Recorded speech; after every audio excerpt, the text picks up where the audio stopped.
L'ancien président ivoirien Laurent Gbagbo et le chef du mouvement des jeunes patriotes Charles Blé Goudé avaient été acquittés le 15 janvier par la Cour pénale internationale. Ils étaient jugés pour des crimes commis en Côte d'Ivoire pendant la crise post-électorale de 2010-2011, des violences qui avaient fait plus de 3000 morts à l'époque.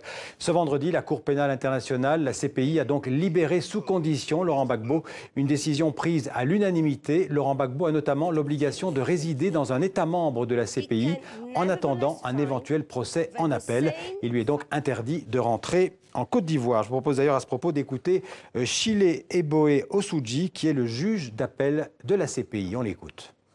Tout d'abord, la décision orale de la Chambre de première instance, conformément à l'article 8.1.3c1 de la loi du 16 janvier 2019, est modifiée en ajoutant un ensemble de conditions à la libération. Les conditions énoncées dans l'arrêt écrit sont imposées à M. Gbagbo et M. Blé Goudé dès leur remise à un État disposé à les accepter sur son territoire et capable de les faire respecter. Avec nous, le journaliste Théophile Kouamouo. Bonsoir. Bonsoir. Vous êtes un journaliste français d'origine camerounaise, mais vous avez passé une grande partie de votre vie professionnelle en Côte d'Ivoire. Vous avez notamment été grand reporter et rédacteur en chef de plusieurs quotidiens ivoiriens.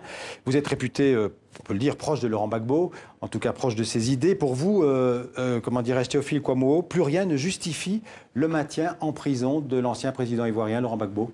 Oui, bien entendu, dans la mesure où il a été acquitté, mais plus rien ne devrait non plus justifier les conditions qui lui sont imposées, parce que quelque part, la Cour pénale internationale avait le choix entre être une juridiction au standard élevé et être une juridiction d'exception, au standard bas, au standard qui nous ramène en arrière. Et en imposant à des personnes acquittées des conditions, la CPI met en place une forme de jurisprudence qui est quand même assez choquante parce qu'elle remet très clairement en cause la présomption d'innocence, et même plus que la présomption d'innocence, elle remet en cause le passage par le feu qui est un procès et un acquittement qui est une sorte d'humiliation globale pour l'accusation puisque sans même entendre les témoins de la défense, le juge a dit qu'il n'y avait rien dans le dossier. Malgré tout, ils ne sont pas libres de leur mouvement. Vous avez l'impression que la CPI veut empêcher Laurent Gbagbo de rentrer en Côte d'Ivoire?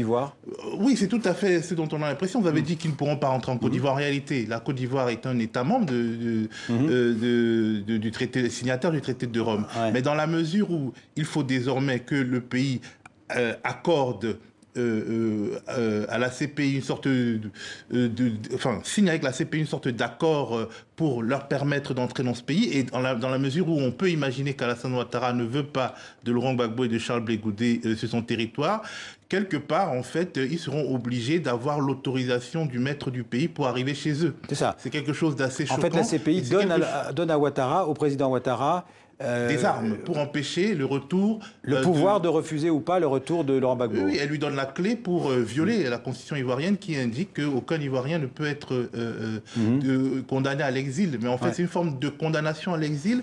Et c'est assez grave parce que cela montre une fois de plus que toute cette procédure est avant tout une procédure politique. À plusieurs reprises, nous avons vu de tels retours en arrière. D'abord, lors du moment de la confirmation des charges, les juges de la chambre préliminaire avaient dit en fait, le dossier est vide, on ne peut pas les inculper. Ouais.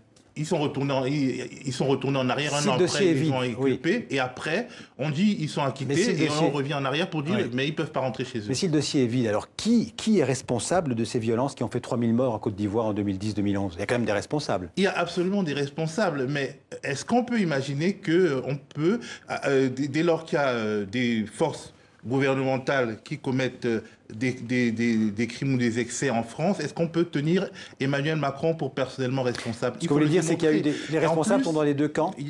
Non seulement il y a eu des responsables dans les deux camps, mais la responsabilité, pour qu'elle puisse remonter jusqu'au sommet de l'État, il y a un certain nombre de preuves qui doivent être apportées. En fait, depuis le début de cette histoire, on a eu l'impression que tout meurtre, tout crime commis par quelqu'un dont on pouvait imaginer qu'il était proche de Laurent Gbagbo était imputable, avait été commandité par Laurent Gbagbo, mais qu'en revanche, tout crime, parce que la majorité des crimes ont été commis par les forces pro-Ouattara, ces crimes ne sont pas du ressort d'Alassane Ouattara. Dès le départ, le storytelling a construit un coupable. Et je pense que cet acquittement devrait nous permettre nous les journalistes, oui. les historiens, de reprendre cette crise, de l'analyser et de voir là où nous avons menti. Parce que c'est peut-être les mensonges médiatiques qui ont fait que ces hommes ont été considérés comme coupables. Et même après leur acquittement, c'est toujours comme des bêtes furieuses qui doivent être maintenues dans une forme de cellule, même si elle est à ciel ouvert. Merci Théophile Kouamouo d'être venu commenter la décision de la CPI aujourd'hui concernant Laurent Gbagbo. Merci beaucoup.